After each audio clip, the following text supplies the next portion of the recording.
అండి అందరికీ నమస్తే, welcome back to my channel. ఈరోజు మనము ఎండి రొయ్యలు అలాగే వంకాయ కూర ఎలా తయారు చేయాలో చూసేద్దాము. సింపుల్గా చూపిస్తాను, తప్పకుండా చూసేయండి. దీనికోసం ఇక్కడ నేను వంకాయలు అలాగే ఒక్క ములంకాయ తీసుకున్నాను. బాగుంటుందండి వంకాయ ఎండి రొయ్యలు వండేటప్పుడు. ములంకాయ కూడా వేసుకోండి. అలాగే 3-4 టమోటాలు, అలాగే సన్నగా తరిగిన 2 ఉల్లిపాయలు. ఇక్కడ నేను పెద్ద రొయ్యలు చేస్తున్నానండి కూర. పెద్ద రొయ్యలతో అయితే బాగుంటుంది, చాలా టేస్ట్ అనమాట. దీనిలో అయితే కొంచెం మాంసం లాగా ఉంటుంది కాబట్టి బాగుంటుంది కూర తినేటప్పుడు.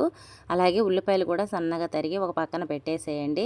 మా అమ్మమ్మ గారు చేసేవాళ్ళండి అప్పుడు, మా చిన్నప్పుడు. చాలా బాగుంటుందన్నమాట. ఆవిడ దగ్గరే నేను నేర్చుకున్నాను. అలాగే ఇవి వేపేటప్పుడు మాత్రం మనము వేపుకోవాలి వండేటప్పుడు కూరని. ఎందుకంటే దీనిలో చిన్న చిన్న ముళ్ళు లాంటివి ఉంటాయి కదా, కూరలో పడి బాగుండవు. ఇలా గనుక 2 నిమిషాలు వేపుకున్నామంటే దీనిలో చిన్న చిన్న ముళ్ళు ఉంటాయి కదా, అవన్నీ కూడా వేడికి విరిగిపోతాయంట. అందుకే ఇలా వేపేసి చేసేది మా అమ్మమ్మ. నేను కూడా ఎప్పుడు చేసినా ఇలానే చేస్తాను. మీరు కూడా ట్రై చేయండి, చాలా బాగుంటుంది ఇలా చేస్తే. ఇలా వేపడం వలన చూశారు కదా, దీనిలో ఉన్నటువంటి ముళ్ళులన్నీ కూడా విరిగిపోయి కనిపిస్తున్నాయి కళాయిలో. చూశారు కదా, ఇలా ఉంటాయన్నమాట. ఇలా వేపుకొని మనము వేడి నీళ్ళతో 2-3 సార్లు కడగాలండి ఈ రొయ్యలు. అలాగే మాకు ఇక్కడ వైజాగ్లో మాత్రం చాలా చవకనమాట ఎండి రొయ్యలు, ఎండి నెత్తళ్ళు, ఎండి చేపలు అన్నీ కూడా. ఎందుకంటే ఇక్కడ ఫిషింగ్ హార్బర్ ఉంటుంది కాబట్టి చాలా తక్కువ రేట్లలో వస్తాయి. ఇప్పుడు మనం దీన్ని వేడి నీళ్ళతో కడుగుదామండి. ముందుగానే వేడి నీళ్ళు పెట్టుకుందాము. చూశారు కదా, ఎక్కడ కూడా ముళ్ళు లేకుండా చక్కగా నీట్గా కనిపిస్తున్నాయి రొయ్యలు. వేడి నీళ్ళు వేయడం వల్ల మనకి రొయ్య అనేది ఉబ్బుతుంది. మనము పచ్చి రొయ్య తిన్నంత ఫీలింగ్ అనమాట వస్తుందనమాట. ఇలా వేడి నీళ్ళతో కడగడం వల్ల 2-3 సార్లు బాగా కడిగితే దీనిలో ఉన్నటువంటి డస్ట్ కూడా పోతుంది. చూశారు కదా ఎంత బాగా కనిపిస్తున్నాయో రొయ్యలు. అలాగే ఉబ్బుతాయి అన్నమాట వేడి నీటిలో వేయడం వల్ల. మీరు తప్పకుండా ఇలా ఒకసారి ట్రై చేయండి. చాలామంది ఆయిల్లో వేపుతారు. అలా వేపినా మనకి కూరలోకి ఈ ముళ్ళులన్నీ కూరలోని పడిపోతాయండి. అందుకే మనము ఇలా వేపుకుంటే బాగుంటుంది. ముళ్ళులేవి కూడా మనకి రావన్నమాట. ఇవి పక్కన పెట్టేసి స్టవ్ మీద కళాయి పెట్టుకొని 4-5 టేబుల్ స్పూన్ల వరకు అయితే ఆయిల్ వేసుకోండి.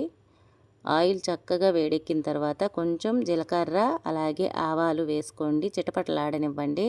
అలాగే దీనికోసం అయితే ఒక 2-3 పచ్చిమిరపకాయలు ఇలా ముక్కల్లాగా చీల్చి వేయండి. అలాగే దీనిలో కొంచెం కరివేపాకు వేసుకొని చక్కగా మనం వేపుకోవాలి. అలాగే మనం కట్ చేసుకున్నటువంటి ఉల్లిపాయ ముక్కలు కూడా వేసేసి బ్రౌన్ కలర్ వచ్చేంత వరకు ఈ తాలింపుని బాగా వేపుకోవాలండి. ఇలా వేగిన తర్వాత 1 స్పూను అల్లం వెల్లుల్లి పేస్ట్ వేసుకొని పచ్చివాసన పోయేంత వరకు వేపండి. చాలామంది ఉల్లిపాయలు వేగకుండా కూర చేస్తారు, టేస్ట్ అయితే రాదండి. ఉల్లిపాయలు మాత్రం తప్పకుండా బాగా వేపుకోవాలన్నమాట.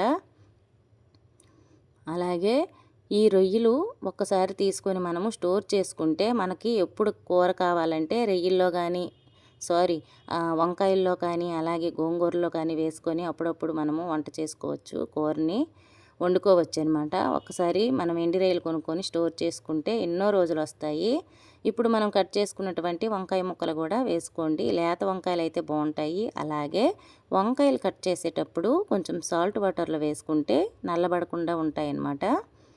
ఇప్పుడు దీనిలో కొంచెం పసుపు వేసుకొని ఒకసారి మొత్తం కలిసేటట్టుగా కలుపుకొని మూత పెట్టుకోండి. మూత పెట్టుకొని ఒక 2-3 నిమిషాల పాటు మగ్గించామంటే మెత్తగా మగ్గిపోతాయి. అలాగే దీనిలోనే వేసేద్దామండి మునంకాయలు కూడా, ఎందుకంటే దీంతో పాటు ఉడికిపోతాయి కాబట్టి. ఇందులో ఒక మునంకాయ వేస్తే సరిపోతుంది అనమాట. టేస్ట్ కోసము చాలా బాగుంటుందండి ఈ కాంబినేషన్ అయితే. తప్పకుండా మీరు ట్రై చేయండి. ఒకసారి అయితే ఇలా మూత పెట్టి 3-4 నిమిషాల పాటు చిన్న మంట మీద ఉడకనివ్వండి. చక్కగా వంకాయతో పాటు ములంకాయ కూడా ఉడికిపోతుంది. టైం అయితే ఎక్కువ తీసుకోదు కాబట్టి తొందరగా ఉడికిపోతాయి అన్నమాట. చూశారు కదా, చక్కగా అయితే మనకి ఉడికినాయండి ఈ ముక్కలన్నీ కూడా. ఇప్పుడు టమోటాలు వేసుకుందాము.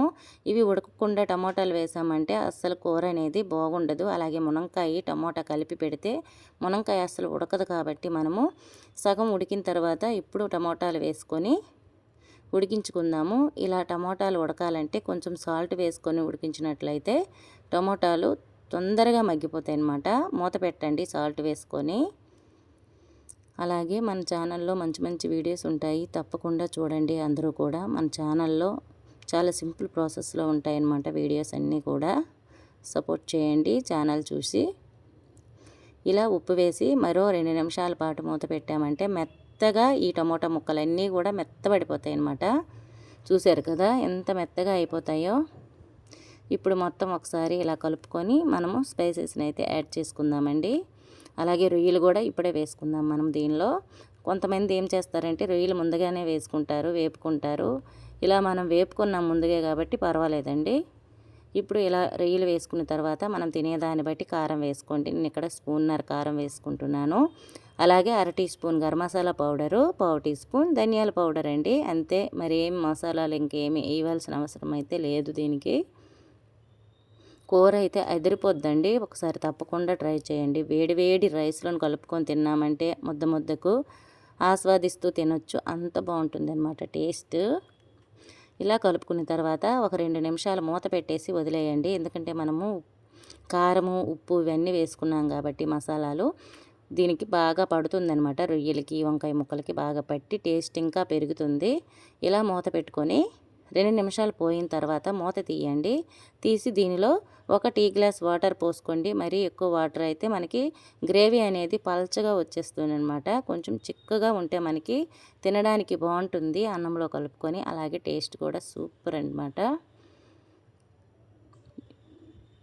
వాటర్ మాత్రం ఎక్కువ పోసుకోకండి ఫ్రెండ్స్, కొంచెమే పోసి మరో 2-3 నిమిషాల పాటు చిన్న మంట మీద దగ్గర పడేంత వరకు ఉడకనిచ్చారనుకోండి, కూర అనేది మనకి రెడీ అయిపోతుంది. అలాగే చపాతీతో కూడా చాలా బాగుంటుందండి. ఒకసారి ట్రై చేయండి. మేము చపాతీతో కూడా ఇలా చేసుకుంటామన్నమాట. అలాగే ఎండి రొయ్యలు గోంగూరలో వేసుకున్నామంటే టేస్ట్ అయితే అదిరిపోద్ది. చూసారు కదా, చిక్కటి గ్రేవీ అండి వచ్చింది. మనం అందుకే వాటర్ ఎక్కువ పోసుకోకూడదు. ఇప్పుడు లాస్ట్లో సన్నగా తరిగిన కొత్తిమీర వేసుకొని సర్వ్ చేసుకున్నామంటే ఎంతో టేస్టీగా రొయ్యలు అలాగే వంకాయ కూర రెడీ. మీరు కూడా తప్పకుండా ట్రై చేయండి. మీకు ఎలా వచ్చిందో నాకు కామెంట్ సెక్షన్లో కూడా తెలపండి ఫ్రెండ్స్. నాకు కొంచెం ఉప్పు సరిపోలేదనమాట, అందుకే కొంచెం ఉప్పు అనమాట వేసుకుంటున్నాను లాస్ట్లో. అలాగే లాస్ట్లో స్టవ్ ఆఫ్ చేసే ముందు సన్నగా తరిగిన కొత్తిమీర తరుగుని వేసుకోండి, సరిపోతుంది. ఈ వాటర్తో మనము స్టవ్ ఆఫ్ చేసుకుంటే మనం తినేసరికి దగ్గర అయిపోతుంది, చిక్కబడిపోతుంది అనమాట గ్రేవీ అంతా. అందుకే మీరు ఇప్పుడే స్టవ్ ఆఫ్ చేసుకోండి ఫ్రెండ్స్. అలాగే మంచి మంచి వీడియో కోసం పక్కనున్న బెల్ ఐకాన్ క్లిక్ చేశారంటే నేను పెట్టేటప్పుడు ప్రతి వీడియో కూడా మీకు నోటిఫికేషన్ అయితే వచ్చేస్తుంది. తప్పకుండా మీరు సబ్స్క్రైబ్ చేసుకోండి, లైక్ ఇవ్వండి. అలాగే బెల్ బాన్ మాత్రం క్లిక్ చేయడం మర్చిపోవద్దు. బెల్ బటన్ కొడితేనే నేను పెట్టే ప్రతి వీడియో కూడా మీకు నోటిఫికేషన్ ద్వారా చేరుతుందనమాట. చూసారు కదా, ఎంతో టేస్టీగా ఎండి రొయ్యలు అలాగే వంకాయ కూర రెడీ. తినేద్దామా మరి? Okay friends, thank you for watching. Bye bye.